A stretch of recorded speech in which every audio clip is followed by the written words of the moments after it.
बुद्ध ने तो श्वास को ही समस्त योग का आधार माना और विपश्यना एकमात्र ध्यान की विधि दी कि अपनी श्वास के साक्षी हो जाओ, बस काफी। सिर्फ श्वास भीतर आई बाहर गई इसको देखते रहो, कुछ मत करो। जब सुविधा हो तब श्वास का भीतर आना और बाहर जाना देखते रहो।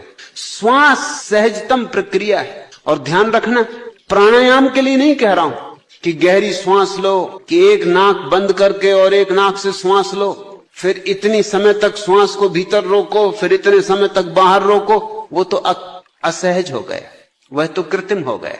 नहीं, श्वास जैसी चल रही अपने आप प्राकृतिक, बस उसको देखते रहो। श्वास को सुनते रहे, देखते रहे, भीतर आना बाहर जाना, भीतर आना बाहर जाना। तो तुम चकित हो जाओ, तुम मंदिर के द्वार पर ही बैठे थे, कहीं जाना न था। काबा तुम्हारे भीतर था, काशी तुम्हारे भीतर थी, गिरनार तुम्हारे भीतर थी, तुम कहां भागे फिरते थे? उसे तुमसे प्रेम नहीं, तुम्हें भी उससे प्रेम नहीं। याद रखना, वो कम से कम ईमानदार है कि वो कहती है उसे तुमसे प्रेम नहीं, किसी और से प्रेम।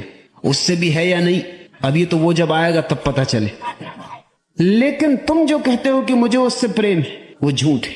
क्योंकि प्रेम तो स्वतंत्रता देता है, प्रेम का तो अनिवार्य लक्षण है, बांधता नहीं, मुक्त करता है। अगर वह मुक्त होना चाहती तो प्रेम मुक्त करेगा, चाहे आंसुओं से भरी हुई विदा क्यों न देनी पड़े, लेकिन प्रेम विदा देगा।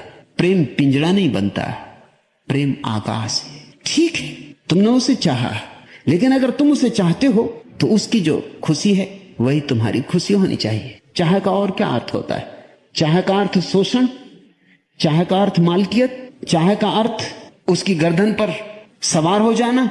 चाह का अर्थ होता है उसे मुक्त करो। अगर वह किसी और के साथ ज्यादा खुश हो सकती बजाय तुम्हारे साथ, तो ठीक है, ऐसा ही हो। जिस दिन तुम्हें यह बात दिखाई पड़ जाएगी अपनी असहाय अवस्था की, उसी असहाय अवस्था में सब खोज गई, खोज ही गया, उस क्षण शांति आ जाती, एकदम शांति आ जाती।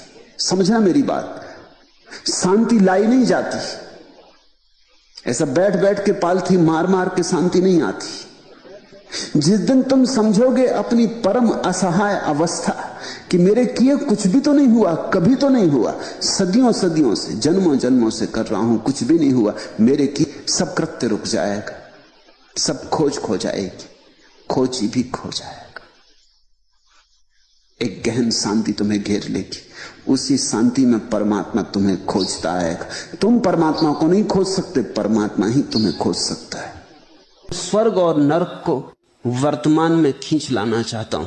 मैं तुमसे कहना चाहता हूं कि स्वर्ग और नरक यही है। इसका तुम ये मतलब मत समझना कि आगे नहीं, लेकिन जो भी आगे है वो यहां भी है, और तुम उसे यहां देख लो तो ही आगे संभाल सको। अगर तुमने यहां ना देखा तो तुम आगे भी ना संभाल सको। तुमने कभी देखा कोई बीमार है और तुम एक फूल उसको जाके भेंट कर आए, उस क्षण में तुमने अपने भीतर झांक के देखा, तुम्हारी प्रतिमा उज्जवल हो जाती, तुम्हारी ही आंख, हल्के हो जाते हो तुम। किसी को गाली दे दी, किसी का अपमान कर दिया, उसके बाद तुमने देखा तुम्हारी प्रतिमा तुम्हारी आंखों में धूल धूसरित हो जाती, तुम नीचे गिर जाते, तुम तड़फते। नरक और स्वर्ग प्रतिपल घटता है। तो जब भी तुम सुखी अनुभव करो, जानना कि सुख स्वर्ग है। जब भी दुखी अनुभव करो, जानना कि दुख नरक है। जब भी दुखी अनुभव करो, जानना कि तुमने अधर्म लेस्याओं के साथ संबंध जोड़ा होगा।